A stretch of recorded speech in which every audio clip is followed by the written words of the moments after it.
Hello and আসসালামু আলাইকুম everyone, কেমন আছেন আপনারা সবাই? আশা করছি বেশ ভালো আছেন। তো বরাবরের মতো আমি আবারও একটা রেসিপি নিয়ে হাজির হয়েছি আপনাদের মাঝে, যেটা একদম ইউনিক আর ভীষণ মজা হয়।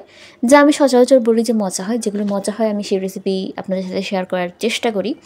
ঠিক তেমনই এই রেসিপিটা একদম ঝটপট বানিয়ে ফেলা যায়। আর সবসময় তো একভাবেই হচ্ছে আপনারা এই জিনিসটা খেয়ে থাকেন, আজকে একটু ডিফারেন্ট। আর আপনারা দেখে ছবি দেখে বলতে পারেন কি না এটা কী। আচ্ছা ঠিক আছে, খুব বেশি কষ্ট করতে হবে না, আমি বলে দিচ্ছি। এটা হচ্ছে রুই মাছের ডিমের বড়া। দেখতে মনে হচ্ছে না এটা কোনো কাবাব, আসলে না, এটা হচ্ছে ডিমের বড়া, মানে রুই মাছের যে ডিম হয় সেই ডিম থেকে বড়া। সবসময় তো ডিমের ভুনা কিংবা ভাজি খেয়ে থাকেন, আজকে হচ্ছে বড়া বা কাবাব যাই বলেন না কেন সেটা। তো চলুন, খুব বেশি ওয়েটিংয়ে না রেখে আমি আজকের রেসিপি শুরু করতে চলেছি। আর তার আগেই ক্ষমা চেয়ে নিচ্ছি আজকের আমার ভয়েসটার জন্য, যার জন্য মানে একটু ঠান্ডা লেগেছে, ভয়েসটা একটু অন্যরকম আসতে পারে, ব্যাপারটা একটু ক্ষমা সুন্দর দৃশ্যে দেখবেন। তো চলুন আজকের ভিডিও শুরু করা যাক।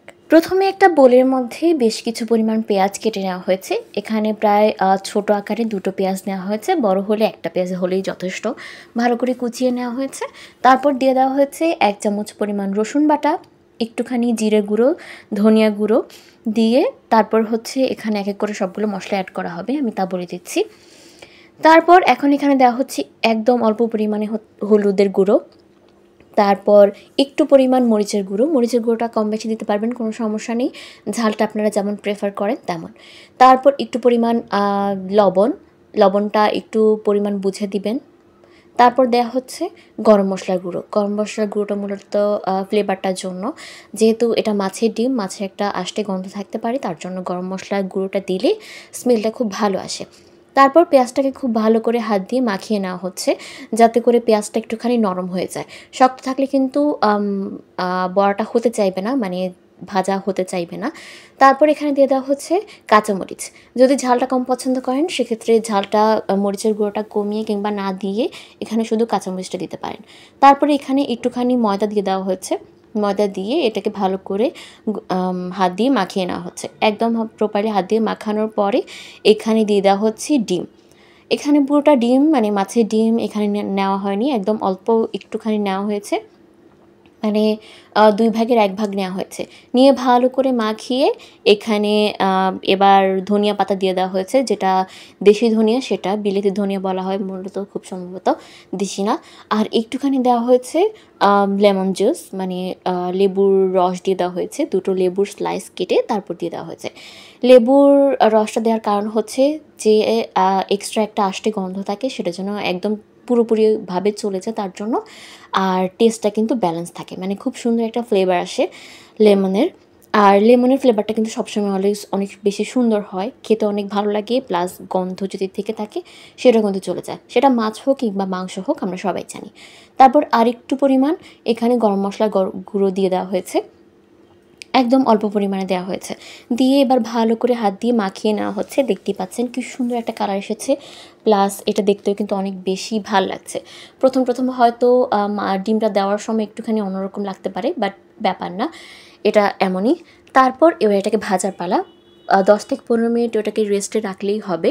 তারপর একটা ফ্রাই প্যানের মধ্যে তেল দিয়ে তেলটা গরম হওয়া পর্যন্ত অপেক্ষা করতে হবে। তারপর এক এক করে সবগুলো মানে ডিম থেকে একটু একটু করে নিয়ে তারপর বড়া আকারে ভেজে নিতে হবে। বড়া বলেন কিংবা আপনারা পাকোড়া বলেন, যাই বলেন না কেন, এটাকে বড়া হিসেবে বললেও বলা চলে, আবার কাবাব হিসেবে বললেও বলা চলে, মানে সাইজটা কিংবা দেখতে অনেকটা ওই রকমই লাগে। এক এক করে সবগুলো দিয়ে দেওয়া হচ্ছে, যেহেতু একদম পাতলা এটা, তাই দিতে খুব একটা অসুবিধা হচ্ছে না, আর এটা ছুটেও যাচ্ছে না। তারপর এক এক করে সবগুলি হচ্ছে ফ্রাই প্যানের মানে তেলের মধ্যে দিয়ে দেওয়া হচ্ছে।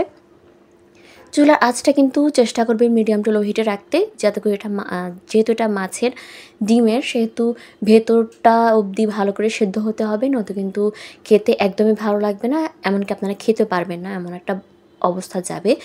যাই হোক, এখানে একটা সময় পর উল্টে পাল্টে দেওয়া হচ্ছে, একদম লাল লাল করে ভেজে নেওয়া হচ্ছে। কিন্তু এটা আপনারা চাইলে, মানে এই বড়াটা আপনারা চাইলে গরম ভাত দিয়ে খেতে পারবেন, অথবা চাইলে খালিও খেতে পারেন, কোনো সমস্যা নেই, খেতে কিন্তু অনেক বেশি মজা হয়। যারা মাছের ডিম খুব বেশি পছন্দ করেন তারা কিন্তু এটার উপর ট্রাই করতে পারেন। সবসময় হচ্ছে মাছের ডিমের ভুনা খান কিংবা ভাজি খান, একবার এই বড়াটা ট্রাই করতে পারেন, অনেক বেশি মজা হয়, ট্রাস্ট মি। আমি পার্সোনালি হচ্ছে মাছের ডিম খুব একটা খাই না, বাট এই বড়াটা অনেক বেশি মজা হয়েছিল, আমার অনেক বেশি ভালো লেগেছিল। তো সেক্ষেত্রে বলা চলে যারা মাছের ডিম খুব বেশি পছন্দ করেন তারা কিন্তু অনায়াসেই এটা বানিয়ে খেতে পারেন, অনেক বেশি মজা হবে। তারপর এখানে কিন্তু হয়ে গেছে, মানে প্রথম খোলাটা হয়ে গেছে, এবার এটাকে ভালো করে তেল থেকে ছেঁকে তুলে ফেলা হচ্ছে। এবার দ্বিতীয় পর্যায়ে দেওয়া হচ্ছে, যেহেতু মাছের ডিমটাকে দুই ভাগে ভাগ করে মানে এক ভাগ দেওয়া হয়েছে, সেহেতু অনেকগুলো বড়া হয়েছিল আমাদের। আপনারা পুরোটা ডিম দিয়ে অনায়াসেই বেশ অনেকজনের জন্য বানাতে পারবেন, অনেকজন বলতে 10-12 জনের মতো তো বানাতে পারবেনই। এখানে হয়ে গেছে 10-12 জনের মতো, মানে অর্ধেকটা ডিম দিয়ে কিন্তু অনেকজনের বানানো গেছে। তাই পুরোটা ডিম দিয়ে কিন্তু আপনারা অনায়াসেই অনেকজনের জন্য বানাতে পারবেন, চাইলে স্টোর করে রাখতে পারবেন ডিমটা, কিংবা মাখিয়ে রাখতে পারবেন, কোনো সমস্যা নেই। এই তো আমাদের হয়ে গেছে। কেমন লাগছে? আমরা একটুখানি পেঁয়াজ দিয়ে তারপর ডেকোরেশন করেছিলাম। সসটা বাসায় অ্যাভেলেবেল ছিল না, আর দেখতে খুব বেশি লোভনীয় লাগছে, তাই না? তো কেমন হলো আমাদের আজকের রেসিপি অবশ্যই কমেন্ট করে জানাবেন। ভালো লেগে থাকলে লাইক, কমেন্ট আর শেয়ার করতে ভুলবেন না। আর পরবর্তীতে কী ধরনের বা কী টাইপ ভিডিও চান অবশ্যই কমেন্ট করে জানাবেন। ফেসবুক পেজ থেকে যদি ভিডিওটা দেখে থাকেন তবে পেজটাকে ফলো করতে ভুলবেন না, আর ইউটিউব চ্যানেল থেকে দেখে থাকলে চ্যানেলটাকে সাবস্ক্রাইব করে দেবেন। আজকের মতো এই পর্যন্তই। পরবর্তী ভিডিও আসা অবধি সবাই ভালো থাকবেন, সুস্থ থাকবেন, আর আমাদের জন্য দোয়া করবেন। আজকের মতো এই পর্যন্তই। টাটা, বাই বাই, আল্লাহ হাফিজ।